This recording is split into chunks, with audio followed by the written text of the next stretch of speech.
Amici di Storia Fuori Gioco, ben ritrovati in un nuovo appuntamento con Football Mystery, la webserie che racconta storie curiose, singolari, a volte incredibili del mondo del calcio. Stavolta ci focalizzeremo su un episodio controverso legato ai mondiali di calcio che portò addirittura a far modificare il regolamento della Coppa del Mondo per evitare che si potesse ripetere un caso simile. Ci riferiamo alla partita dei mondiali del 1982 in Spagna tra Germania Ovest e Austria, meglio conosciuta come la vergogna di Gijón.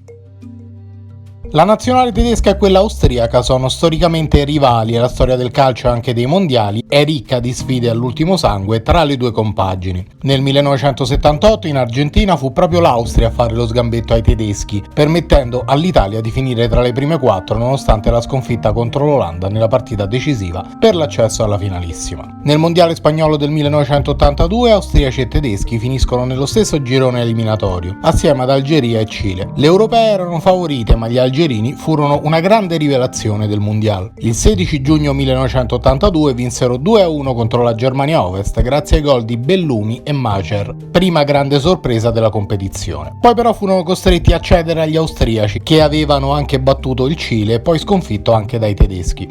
All'ultima giornata della prima fase a gironi però non era prevista la contemporaneità delle partite. Alle ore 17:15 a Oviedo l'Algeria si porta sul 3-0 sul Cile, per poi vincere solo 3-2. Il che significò che per la differenza reti, per qualificarsi alla Germania sarebbe bastata una vittoria contro l'Austria, che a sua volta non avrebbe dovuto perdere con più di un gol di scarto. Lo scandalo è servito, non bisogna essere dei geni in matematica per capire cosa accadde. Horst Hrubesch al decimo del primo tempo portò in vantaggio la Germania, poi fu solo Melina. Si trattò di una vicenda diversa da quella della marmelata peruana che nel 1978 vide il Perù consegnarsi docilmente incassando 6 gol da un'Argentina bisognosa di arrivare in finale con una goleada.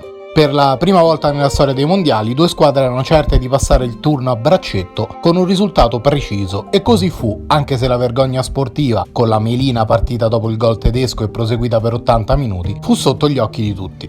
Il pubblico dell'estadio Molinón iniziò a protestare con cori ironici che chiedevano ai giocatori di baciarsi in campo, già che c'erano. I telecronisti della ARD tedesca decisero addirittura di interrompere la cronaca, mentre un cronista austriaco invitò gli spettatori a spegnere il televisore. Le proteste del pubblico proseguirono fino al rientro in albergo della nazionale tedesca, che fu bersagliata da un lancio di uova. I protagonisti provarono a giustificarsi. Il CT austriaco Derval sottolineò come una volta in svantaggio l'Austria dovesse solo evitare una dura sconfitta e i tedeschi dovevano evitare il pareggio, ovvero era il regolamento ad imporre alle due squadre un certo atteggiamento per garantirsi la qualificazione. Ma il presidente federale algerino Sekkal definì una parodia la partita di Gijón e raccontò un inquietante episodio avvenuto il giorno prima. Incontrando il presidente della FIFA in una cena con i giornalisti, il brasiliano João Havelange, Sekkal chiese se secondo lui l'Algeria fosse in grado di passare il turno e rappresentare la grande sorpresa del mondiale. La risposta di Havelange fu inquietante. Per favore, questo è il campionato mondiale dei professionisti, se volete frequentare certi sogni avete a disposizione le Olimpiadi.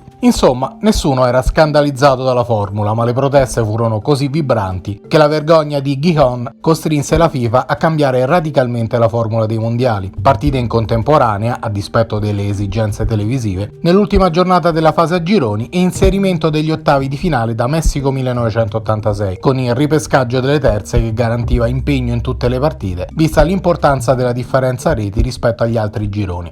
D'altronde la formula del girone a 4 è la più rischiosa per i cosiddetti biscotti. Ne pagò le spese l'Italia agli europei del 2004, ad esempio, quando Svezia e Danimarca si ritrovarono sicure di passare il turno con un 2-2 nel loro scontro diretto. E 2-2, guarda caso, fu.